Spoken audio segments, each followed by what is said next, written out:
안녕하세요. 오늘은 법화경 24번째 강의가 되겠습니다. 화면을 조정하겠습니다.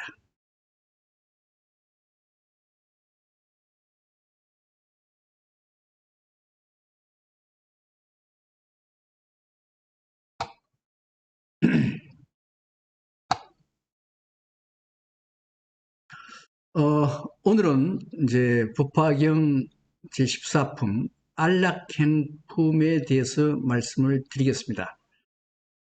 전에도 말씀드렸습니다만은 법화경은 정문과 법문으로 나눠지고, 정문은 서론, 본론, 결론, 결론의 유통문이죠. 유통문에 5개 품이 있는데 전번 시간까지 법사, 변보타품, 제바, 달다품, 건지품 다 하고 안락행품의 안락행품에 대해서도 강의를 했어요. 나머지 부분, 안락행품의 나머지 부분에 대해서도 강의를 오늘 하겠습니다. 먼저 안락행품의 안락행이 뭔가에 대한 설명을 했었는데, 이게 뭔가 하면요, 원래 이제 법사품에서 공교 3계를 제시합니다.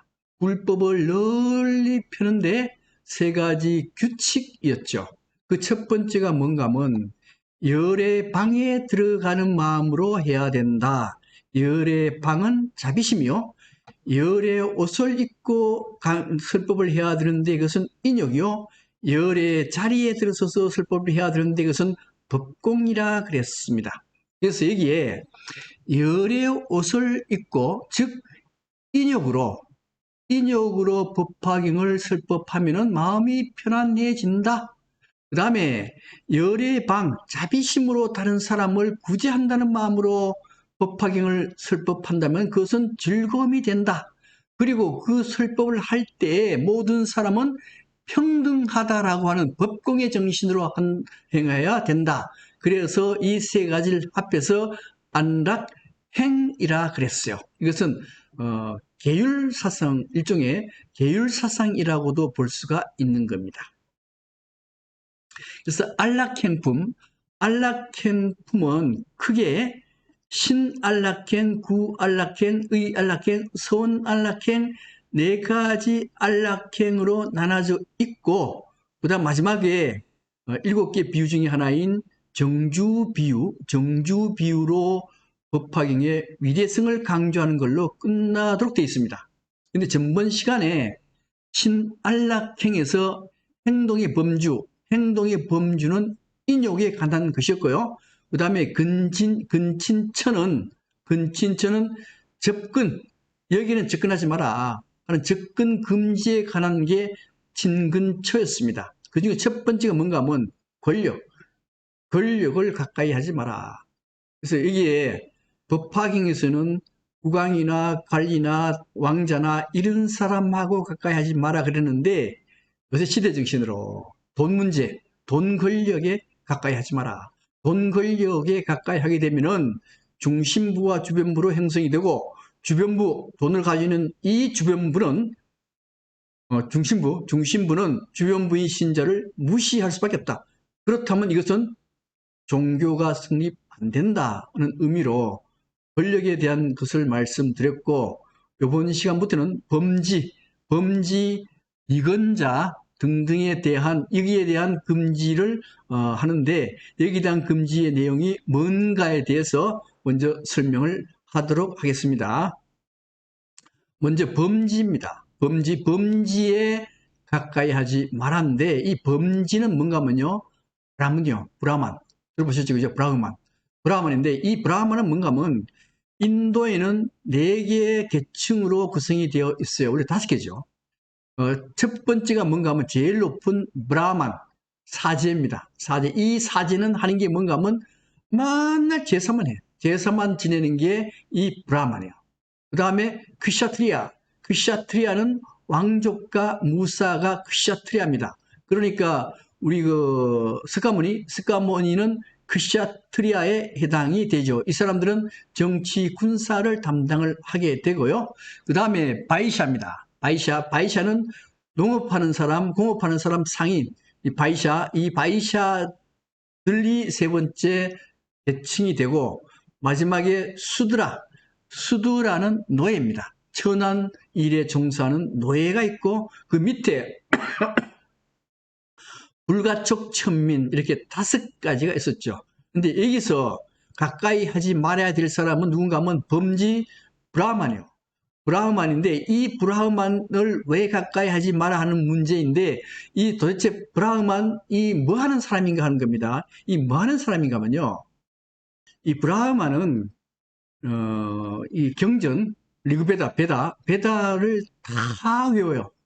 그 많은 내용을 다 외우고, 그로도 외우고, 아주 베다에 대해서, 경전에 대해서 통달한 사람이 브라흐만이요. 그리고 이 브라흐만이 뭘 하는가 하면요, 그 베다의 경전대로 제사를 지내는 역할을 해요. 제사를 지내는 역할을 하는데, 이 제사를 어떻게 지내는가 하면요, 왜 지내는가 하면은, 브라만, 힌두교에서는 항상 여기에 선신이 있고 악신이 있습니다. 선과 악이 있는데 항상 선과 악이 싸움을 벌이도록 돼 있다 이거죠. 선과 악이 싸움을 하는데 문제는 선신이 반드시 이겨야만 돼요. 이 선신이 대바인데 대바가 완전히 승리를 해야만 되는데 승리를 해야 비가 적당히 내려요. 비가 적당히 내려야 풀이 자라고, 풀이 자라야 소가 먹고, 소가 먹으면 사람이 또 소를 원래 못 먹죠. 소를 못 먹어요. 못 먹는데 일단 풀이 자라고 아니면 곡식이 자라.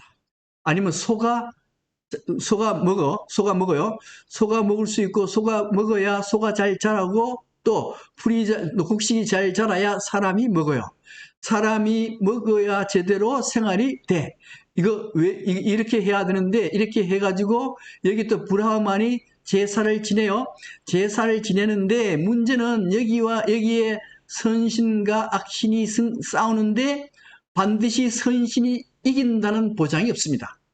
이긴다는 보장이 없기 때문에, 이 선신한테 이길 수 있는 에너지를 공급해 줘야 돼요.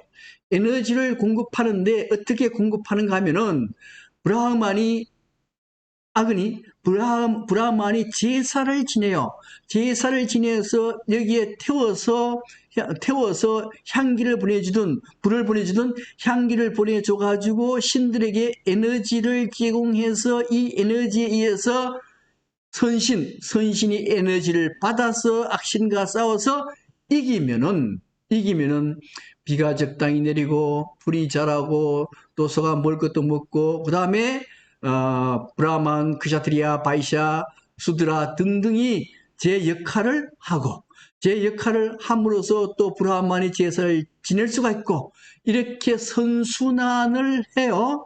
선순환을 하려면은 반드시 선신인 데바가 이겨야 되고 데바가 이기려면은 브라만이 제사를 지내야만 된다 이거요. 브라만이 제사를 지내야 되는데 브라만이 제사를 안 지내게 되면은 이 관계가 깨어져 버립니다. 깨어지게 되면은 모든 사람이 불행하게 되기 때문에 반드시 이 제사를 지내야 됩니다. 지내야 되는데 브라만 그러니까 제사를 지내는 걸로 상위 계층을 형성을 해요. 그러니까 이 범지가 횡포를 부를 수가 있어요. 그러니까 이게 뭐요? 중심부를 형성해가지고 가장 중심부를 형성해가지고 주변부를 못 살게 하는 거예요. 이게. 그러니까 불교에서 이 범지를 가까이 하지 마라. 이렇게 얘기를 하는 겁니다. 그 다음에 또 하나 이제 신안락행에서 또 뭐가 있냐면 니건자, 이게 범지하고 니건자를 멀리 하라는 건데 이 니건자가 뭔가 하면요. 자이나 교도요. 자이나 교도인데 이 자이나 교도인데 지금도 있어요. 인도를 가게 되면 홀랑 벗고 다니는 사람들이 있습니다. 홀랑 벗고 다니는 사람들, 이 사람들이 자이나교요. 왜 홀랑 벗고 다니는가 하면은 예를 들면은 비단 옷을 해 입는다. 그럼 비단 옷이라 하는 것은 어디에서 비단 옷을 만드는가 하면은 누에 고치가 자기가 이제 집을 짓잖아요, 그죠? 집을 지어서 그 집을 짓는데 그 누에 고치의 집을 헐어서 비단 옷을 만드는 거예요. 그러면 누에 고치 안에 들어가 있는 애벌레 그거는 죽어요. 원래 누에고치 안에 들어가 있는 그 애벌레가 나중에 그 누에고치 집을 뚫고 나가서 이 나방이 되는 거 아니에요. 그래야 되는데 사람이 그걸 자기 옷을 자기 옷에 입느라고 누에고치의 애벌레를 죽여버리는 거예요. 그러니까 비단 옷 입으면 안 되죠. 비단 옷 입으면은 그 애벌레 살생하는 건데. 그 다음에 나무? 아니면 다른 걸로 설사 다른 걸로 옷을 입더라도 뭔가를 희생해야 옷을 입을 수 있기 때문에 옷은 입으면 안 된다. 무소유다. 무소유에 벗어난다. 그 다음에 밥그릇도 마찬가지요. 밥그릇도 그게 밥그릇 만들려면은 그게 나무를 베어가지고 이거 너무 죽이는 거 아니에요? 이게 나무를 베어가지고 그릇을 만들 거 아니에요? 그럼 이것도 나무도 그릇 가지고 다니면 이게 소유가 되고 그릇도 그 자기 그릇 같은 거는 얼마나 비싸요? 이거는 소유잖아요. 이거 안 된다. 밥그릇도 없어요. 손바닥에 받아서 먹는다 이거요. 그리고 모든 생명체를 보호해야 돼.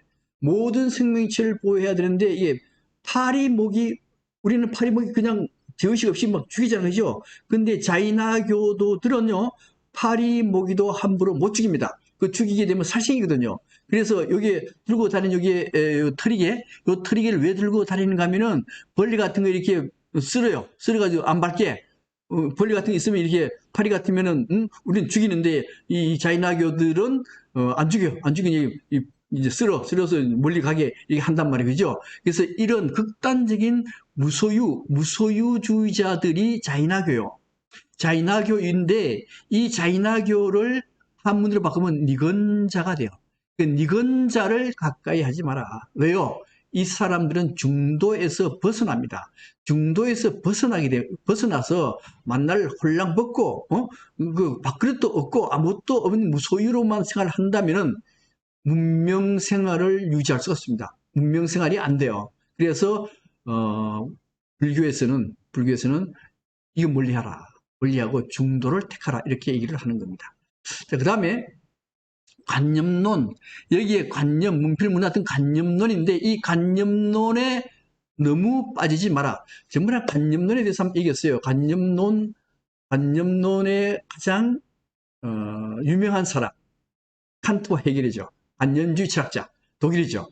이 관념주의의 철학자들은 이성을 굉장히 중요시합니다. 이성이 있는 사람은 이성이 없는 사람을 마음대로 지배할 수 있다. 문필문화 뛰어난 사람은 이 뛰어나지 않는 사람을 지배할 수 있다.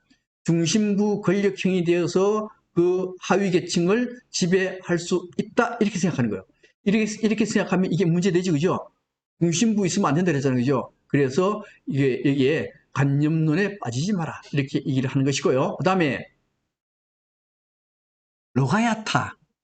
로가야타는 뭔가 하면 이게 로가야타 이 유물론이요. 극단적인 유물론을 경계하는 겁니다. 유물론이 뭐냐? 유물론은 여기 이제 마르크스 정치 자본론이죠. 자본론 비판에서 이제 이거 설명을 해야 되는데 자본론이 내용이 굉장히 방대한 내용인데 그걸 가장 핵심되는 내용 중에 하나가 뭔가 하면 바로 여기에 석기 시대부터 그 공산주의 사회까지 내려오는 과정이 핵심주의인데 이 핵심 설명하려고 그러면은 시간도 많이 걸리니까 설명은 생략하고 여기에서 모든 것들 우리가 사는 것들은 전부 다 생산관계요. 물건을 생산하는 게 가장 중요해. 생산하는 거에 의해서만 살아요. 사는데 자본주의자 관념론자들은 이 자본주의자 위에 종교라든가 그다음에 그 사상을 집어넣어 가지고 이 사람들이 지배하려고 한다 이거요. 이게 문제 있다. 그러니까 이거 종교는 공산주의자들에게는 종교는 악이다 그랬잖아. 마약이다 그랬잖아. 그죠? 그래서 뭐가 제일 중요하냐? 생산 관계, 유물론이 가장 중요하다라고 얘기하는 거예요. 그래서 여기에 법화경에서 나오는 로야타. 로야타는 뭔가 하면 이런 거 유물론에 빠지지 마라. 극단적인 유물론. 이거에 의해서만 사회가 유지된다는 거, 이 생각 버려라. 이것이 바로 로가야타입니다. 그 다음에 이제 살생 좋아하는 사람도 있어요. 살생 좋아하는 사람, 이 살생 좋아하는 사람도 가까이 하지 마라. 이렇게 얘기합니다. 그 다음 또 한 가지가 뭐가 있는가 하면 신안락행에서 남녀 칠세 부동석이라는 게 나와. 이게 뭔가 하면, 이제 법화경의 신안락행에서 마지막 부분이 뭔가 하면, 계집아이, 처녀, 가부에게 슬퍼하지 마라. 그리고 여자 있는 방에 가지도 마라. 여인이 슬퍼할 때 매사 조심해라. 그러니까 뭐요? 가능한 한 여자 옆에 가지 마라. 이렇게 얘기를 합니다. 그래서 이제 저는 이게 남녀 칠세 부동석과 같은 거네라고 생각을 했는데요. 이게 여자는 왜 그러냐? 여자는 사실은 안 그렇지만 여자를 아주 나쁘게 봐요. 여자를 생리로 보고 뭐 이 색을 밝히고 뭘 밝히고 나쁘게만 나와. 근데 이게 지금 시대에는 이런 얘기하면 안 돼요. 그죠? 이런 얘기하면은 여자한테 조심하고 여자 가까이 가지도 말고 이렇게 하면 이게 말도 안 되거든요. 이걸 시대 정신으로 풀어야 돼요. 시대 정신이 뭔가 하면 포스트 모더니즘이라 그랬거든요. 포스트 모더니즘에서는 남녀 관계를 굉장히 자유롭게 합니다. 남녀 관계 자유롭게 하고 그 다음에 우리 독일 유럽 가면은 사우나나 그 다음에 큰 목욕탕에 들어가면은요 남녀가 같이 홀랑 벗고 들어가요. 남녀 혼탕입니다. 우리는 일본에 가면 남녀 혼탕이 있다 그랬는데 일본 남녀 혼탕 거의 없어요. 없고 유럽에 가야 남녀 혼탕이 있습니다. 많아요. 들어갈 수 있어요. 홀랑벗어. 여기에 전부 다 이게 이렇게 있는데 이게 그냥 위에만 벗은 게 아니고요. 밑에도 다 벗었어요. 다 벗고 이게 가족이 아닙니다. 남남들이요. 남남들인데 이게 다 같이 홀랑벗고 들어가서 목욕해요. 사우나도 같이 사우나 해요. 이게 언제부터 생기느냐?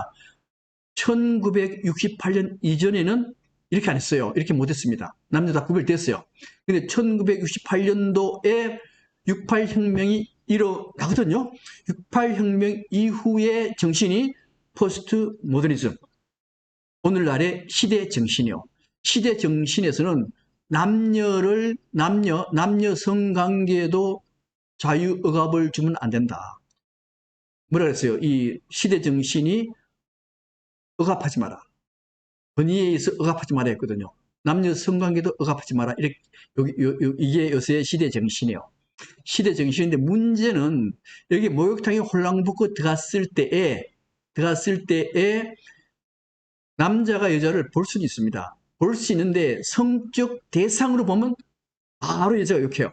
당신 쳐다보면 대 하고 이게 따지고 그 다음에 고발할 수도 있어요. 그래서 절대로 남녀 관계가 성적으로 보지 않습니다. 성적으로 보지 않으면요 홀랑벗어도 아무런 문제가 없어요. 성적으로 바라다 보니까 문제가 생기지.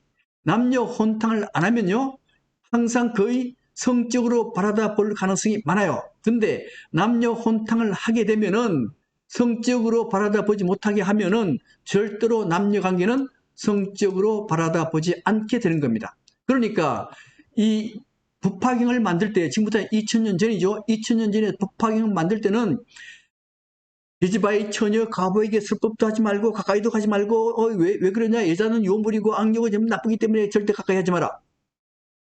그때 그 당시 얘기고 지금은 안 그렇잖아요. 안 그렇고 단지 그래도 아직까지도 불교에서는 간음하지 말라가 있기 때문에 자유롭게 성행위 하는 것은 좀 문제가 있다고 봐요. 근데 이렇게 홀랑벗고 갔을 때 남녀 홀랑벗고 갔을 때 성적 대상으로만 보지 않는다면은 혼탕해도 되는 게 아니냐라고 보는 겁니다. 그래서 시대 정신으로 이렇게 해석을 하는 게 좋겠다라고 봐요. 그 다음에 칭찬을 금지해라. 칭찬. 이게 뭔가 하면 이제 지금까지는 신안락행에 대해서 얘기했고요. 그 다음에 구안락행입니다.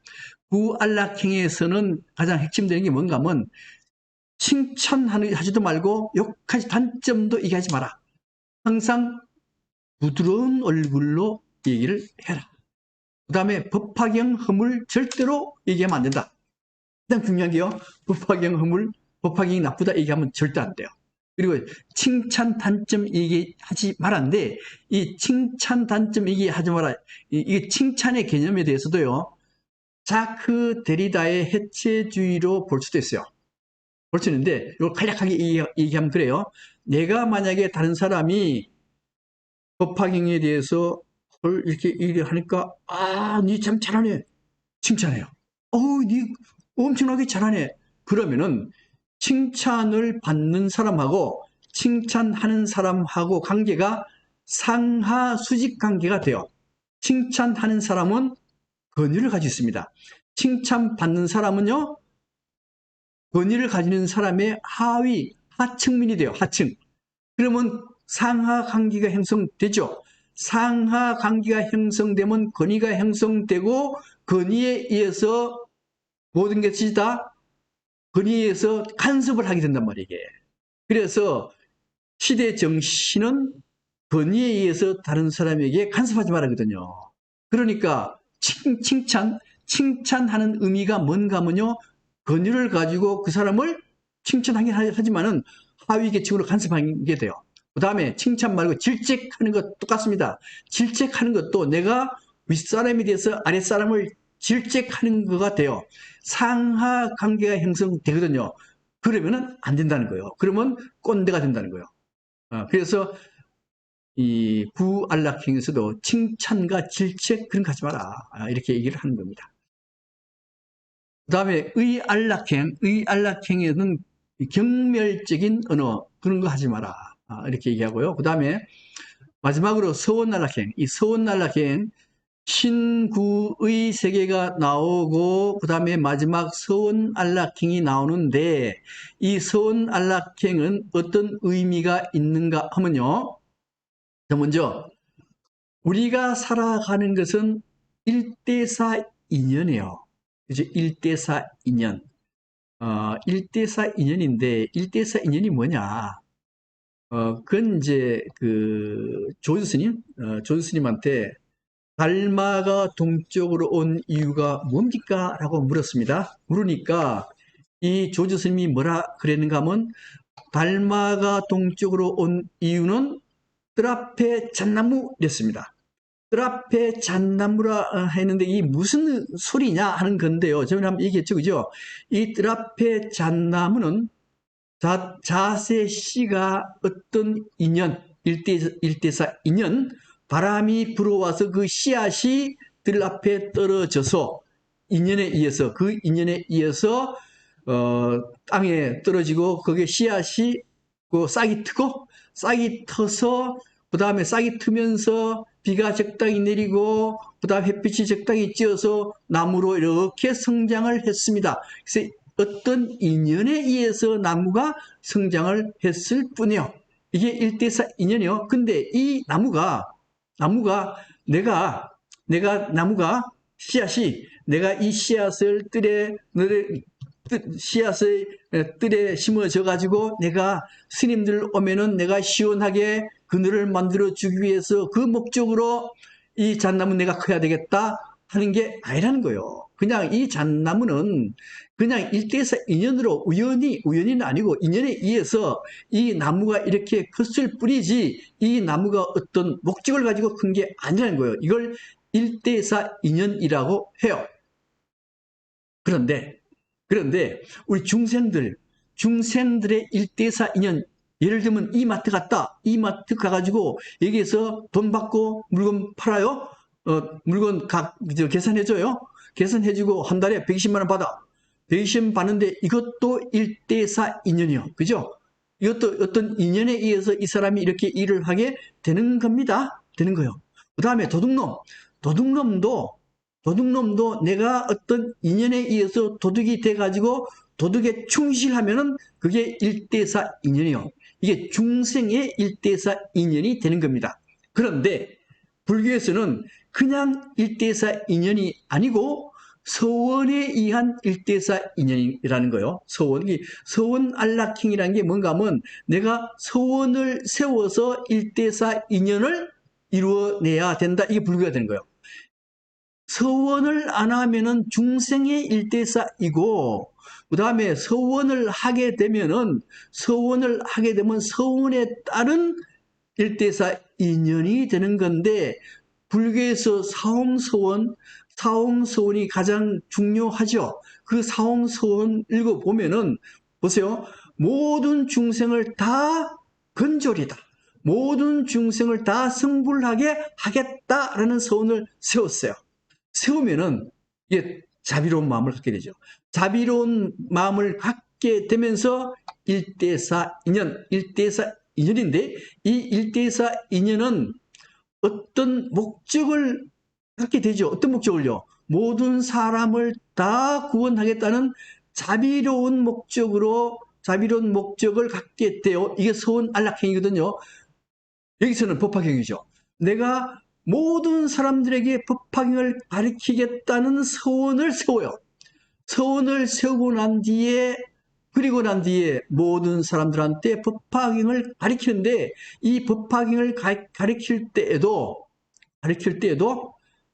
실제 법화경을 안 가르치더라도 내 행동 하나하나가 법화경의 뜻을 따르면은 그게 일대사 인연에 의해서 법화경을 가리키는 것과 같이 되는 거예요. 이걸 뭐라는가 하면요.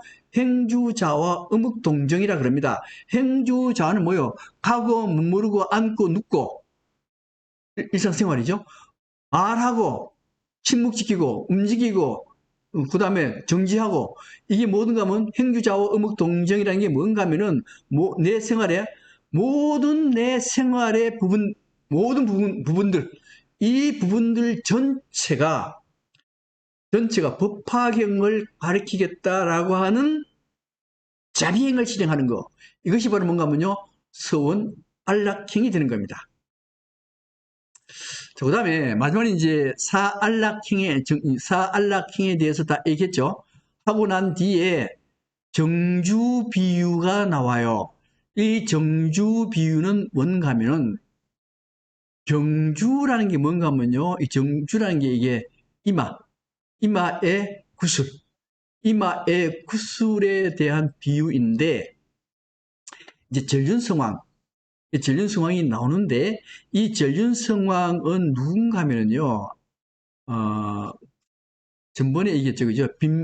마가다국의 빈비사라왕 이분이 굉장히 불교를 신봉을 했어요. 신봉하고 나라를 잘 다스렸습니다. 그래서 빈비사라왕을 전륜성왕이라고도 해요. 마지막에는 자기 아들인 아사세가 빈비사라왕을 감옥에 가둬서 굶겨 죽여버립니다. 그 다음에 또 한 분은 아쇼카왕도 전륜성왕으로 얘기를 해요. 하는데, 자, 이 전륜성왕, 이게 아쇼카왕은 인도를 통일했죠, 그죠? 아주 크게 통일한 분이에요. 그래서 전륜성왕이라고 얘기를 합니다. 하는데, 그 다음에 이제 전륜성왕이 나라를 통일 다 했잖아, 그죠? 지 혼자입니까? 자기 밑에 부하들하고 같이 싸움을 해서 통일을 했어요. 하고 난 뒤에 자기 공을 세운 사람들한테 물질적인 포상을 해야 되잖아요, 그죠? 포상을 하는데 땅도 주고 돈도 주고 사람도 주고 뭐도 주고 준단 말이에요. 주는데 오직 한 가지 안 주는 게 뭔가 하면 이마에 붙어 있는 요 보배 구슬은 안 줍니다. 왜요? 보배 구슬은 너무나 중요하기 때문에 이것은 요 구슬을 잘 활용할 수 있는 조건이 될 때만 준다 이거요. 그러니까 뭐 이마에 있는 구슬이 이게 뭐예요? 이게 법화경입니다. 법화경인데 이 법화경이라 하는 것은 아무나 주면은 만날 욕이나 하고 제대로 다른데 전파하지도 않고 이런단 말이에요. 그죠? 전번에 그 건지품에서 그런 얘기 했잖아요. 그죠? 법화경을 전달하려고 하면 인욕을 딱 갖춰야 법화경을 전파할 수 있고 이렇게 나온단 말이에요. 그죠? 그렇기 때문에 이 법화경, 여기 이마에 있는 이 구슬, 이 법화경은 모든 조건이 갖췄을 때만 주기 때문에 이것은 주지 아니하고 가지고 있다가 나중에 조건이 됐을 때 주겠노라. 이 법화경이 그렇게 중요한 것이다. 라고 하는 것이 안락행품의 마지막 부분이 되는 겁니다. 이렇게 해서 그 법화경의 정문과 본문이 있었죠. 그죠? 그래서 정문 14품에 대해서 다 강의를 했습니다. 했는데 전번 시간에 겸보타품에서 뭐가 나왔었는가 하면 이 겸보타품에서 다보열애가 나왔어요. 다보열애가 나오고 또 누가 나오는가 하면 석가모니 부처가 나왔었습니다. 석가모니 부처님이 법화경을 설법을 딱 하니까 다보탑이 하늘에 딱 생겼죠. 하늘이 딱 생기니까 이 석가모니 부처님이 다보탑 안으로 들어가요. 들어가서 두 분이 나란히 앉습니다. 이 나란히 앉는 걸 이불병자라고 해요. 이불병자라 하는데 이 다보열애는 바로 뭐가 되는가 하면요. 본불이래요. 법신불이 되는 겁니다. 석가모니는요. 정문, 적불, 화신불의 설법이 되는 거예요. 지금까지는 뭐요? 지금까지 이 정문은 석가모니의 화신불의 설법이 되고요. 견보다품에 둘이 딱 만나고 난 뒤 안락행품을 지나서 드디어 15 종지 용출품부터 28품까지는 본문, 법신불의 설법이 시작이 되는 겁니다. 그래서 다음 강의 때는 본문, 법신불의 설법인 종지용출품에 대한 강의를 하도록 하겠습니다. 이상 강의를 마치도록 하겠습니다. 수고하셨습니다.